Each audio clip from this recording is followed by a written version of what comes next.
అడుగుతో కింద మండల భూలోకాలు ఆక్రమించాడు, ఒక అడుగుతో పై లోకాలు ఆక్రమించి మూడో అడుగుకు చోటు ఏదంటే పాపం బలిచక్రవర్తికి అర్థమైందో కాలేదు కానీ ఇంకేం చూపిస్తాను ఆ నెత్తి మీద పెట్టమన్నాడు.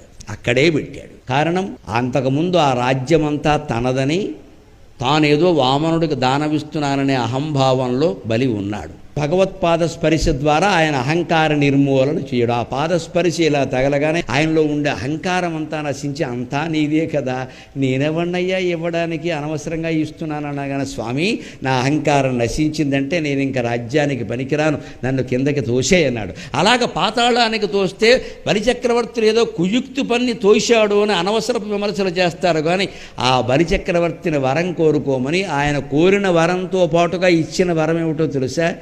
నీ ఇంటి ముందు నేను వాచ్మన్ లాగా కాపలా కాస్తానయ్యా అన్నాడు భగవంతుడు. ఇంత వరం ఎవడికిచ్చారండి? బలిచక్రవర్తికి తప్ప. ఎంత దానం ఇచ్చిన వాడికైనా ఇంత ఫలం లభించిందా?